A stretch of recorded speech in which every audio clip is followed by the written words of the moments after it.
Jadi secara runtutan dalam terkait dengan peradilan, pengadilan itu saya bukan bidang yang mendalami gitu ya. Cuman yang saya tahu sebagai masyarakat awam itu peradilan itu ya proses ya. Proses di instansi yang bernama pengadilan ya untuk memeriksa ataupun memutuskan suatu perkara. Nah bedanya itu kan kalau pengadilan ya biasanya kalau misalnya orang hukum ya suka ada peradilan gitu ya, peradilan sempurna itu sebenarnya adalah prosesnya, itu yang saya tahu gitu. Sedangkan instansinya adalah pengadilan. Ini yang ibu ketahui aja kurang lebihnya apa yang ibu ketahui tentang pengadilan itu sendiri? Saya jawab ya. Peradilan itu merupakan biasanya ada di suatu pengadilan yang dimana untuk memutuskan, memaksa atau mengadili suatu perkara yang untuk mendapatkan suatu haknya. Sebelumnya tahu nggak sih terkait peradilan itu apa maknanya? Menurut Kak Fitri apa? Kalau menurut saya itu peradilan itu adalah proses hukum buat menyelesaikan masalah atau sengketa lewat pengadilan. Biasanya itu dipimpin sama hakim sesuai aturan hukum yang berlaku. Terus juga ada jenis-jenis pengadilan kayak pengadilan umum, agama, PT-UN, dan militer. Tergantung kasusnya. Nah, tujuannya itu biar keadilan ditegakkan. Oke, jadi pada intinya peradilan itu tuh penyelesaian sengketa ya. Ya. Pertanyaan selanjutnya ya Pak, apa yang Bapak pahami tentang kekuasaan peradilan Pak? Ya. Saya tidak mengetahui secara pasti maksud dari kekuasaan peradilan, tapi dari yang saya pahami kekuasaan peradilan itu yang pernah saya dengar secara pribadi itu adalah kekuasaan kehakiman. Nah itu adalah suatu kuasa yang memang diberikan, tapi dalam rangka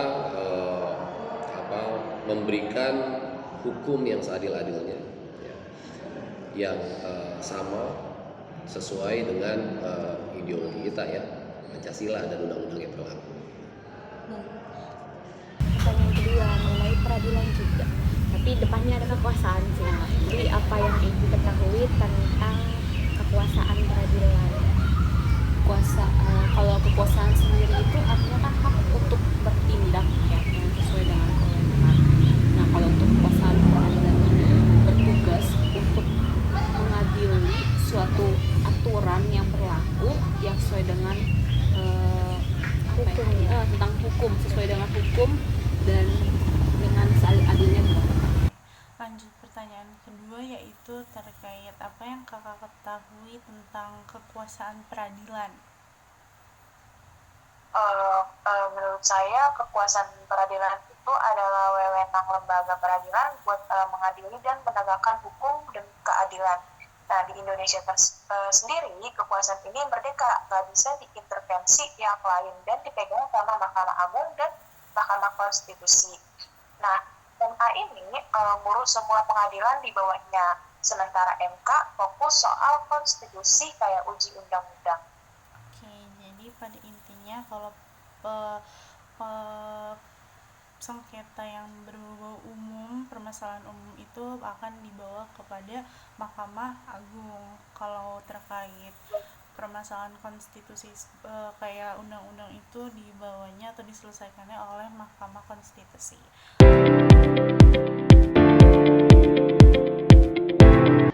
Kalau terjadi sengketa nih tentang tata usaha negara, Bapak untuk penyelesaiannya di mana penyelesaiannya Pak? Sekiranya Bapak tahu gitu. Kalau sengketa apa? Sengketa tata usaha negara. Secara tata usaha itu setahu saya ke PT-UN ya, Pengadilan Tata Usaha Negara gitu. Cuman caranya seperti apa sih saya belum pernah mengalami langsung dan belum pernah mempelajari secara langsung ya. Tapi setahu saya kalau misalnya sengketa tata usaha negara termasuk juga di dalam kepegawaian dan lain sebagainya itu bisa ke PT-UN. Untuk pertanyaan selanjutnya Bu, misalkan nih ada sengketa dalam tata usaha negara, itu tahu nggak di mana penyelesaian dalam sengketa tersebut? Biasanya saya ketahui ya kalau terjadi sengketa tata usaha tersebut dilakukan oleh pengadilan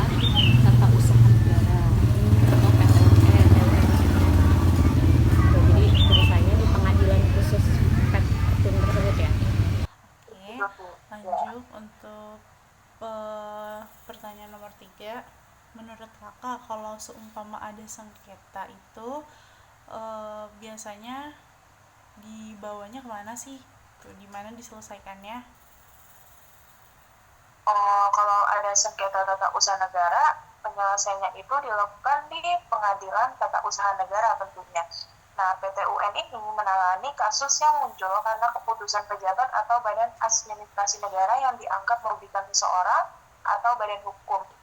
Kayak contohnya pencabutan izin usaha atau keputusan pemecatan PNS. Nah, kalau nggak puas sama putusan PT UN ini, pihak terkait bisa banding ke Pengadilan Tinggi TUN, lalu kasasi ke Mahkamah Agung kalau masih keberatan.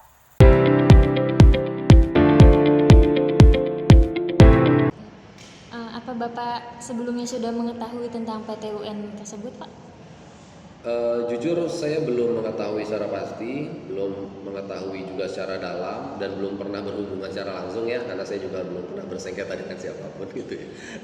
Jadi yang saya hanya tahu ada PT UN gitu. Untuk dalam-dalamnya saya belum terlalu paham. Baik, Bapak. Lagi untuk selanjutnya, tadi kan gimana penyelesaiannya ya? Kalau untuk sekarang itu pemahaman ibu tentang petum itu udah ibu ketahui atau belum?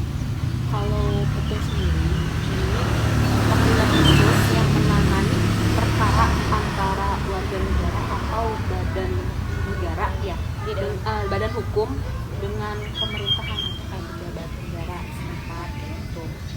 Yang untuk melakukan keputusan dalam tata usaha tersebut biasanya tuh kayak surat keputusan gitu, karena itu atau tentang kebijakan administrasi dan lain sebagainya ya dalam negara. Oke, baik. Lanjut pertanyaan nomor 4. Menurut kakak sendiri, apa sih PT UN itu?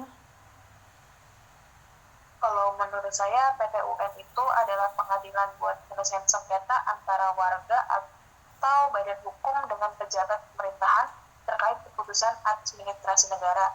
Contohnya tuh sama yang kayak tadi saya sebutkan, kayak terkait pencabutan izin usaha atau pemecatan PNS. Nah, tujuannya ini biar keputusan pemerintah ini nggak sewenang-wenang dan sesuai hukum.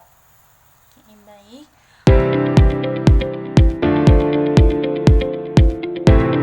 Yang pertanyaan terakhir ya, Pak ya.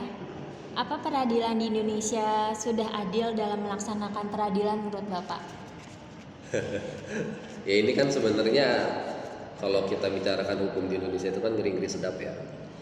Ada yang ya kita bisa lihat dari dua sisi gitu ya. Ada yang mengatakan oh sudah lebih baik, ada yang bilang malah mengarah ke lebih buruk gitu ya.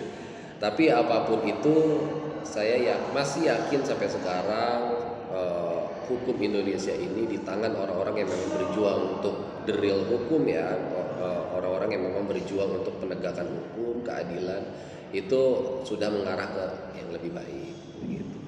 Terlepas dari apa yang sedang terjadi di Indonesia, banyak ya kasus-kasus yang mungkin belum terselesaikan baik secara hukum maupun administratif dan lain sebagainya, yaitu saya rasa di semua negara pun ada jadi seperti itu. Tapi ya saya sebagai akademisi pasti mengharapkan hukum di Indonesia ini harus mengarah ke yang lebih baik gitu. Karena kalau misalnya hukum itu tumpul ya, apalagi tumpulnya ke kalangan atas ya, kalangan bawah ini pada siapa lagi mau berlindung gitu. Negara kita kan katanya negara hukum, masa ya hukumnya tumpul ke bawah gitu. Itu sih. Untuk masuk ke pertanyaan terakhir ya Bu ya, mengenai peradilan juga.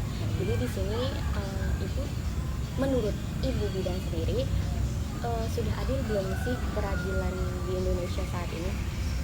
Menurut saya ya, kalau untuk peradilan di Indonesia ini masih ada beberapa yang yang bertentangan dan bahkan banyak tantangan ya dalam hal yang keadilan dan transparansi ini gitu. Ya, contoh kecilnya itu kayak ada masih adanya korupsi. Lanjut ke pertanyaan terakhir yang menurut saya ini agak sensitif sih, karena menurut opini kakak aja ya, menurut pendapat kakak itu gimana sih terkait peradilan di Indonesia, sudah adilkah atau belum gitu?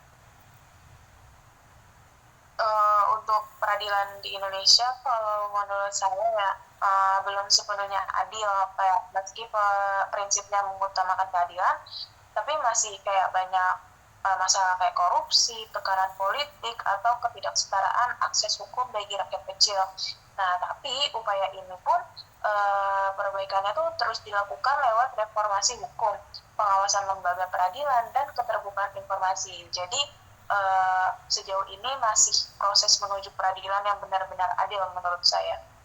Oke, baik. Jadi pada intinya kalau dilihat dari fakta di lapangan itu ya terkait peradilan itu sendiri masih banyak ya hal-hal yang menurut kita tuh belum dilaksanakan atau belum adil secara apa yang dimaksud dalam undang-undang itu sendiri. Tapi kita sebagai masyarakat tentu berharap dengan adanya pemerintahan yang baru ini semoga kedepannya akan berlaku seadil-adilnya mungkin. Iya, betul. Amin ya. Iya.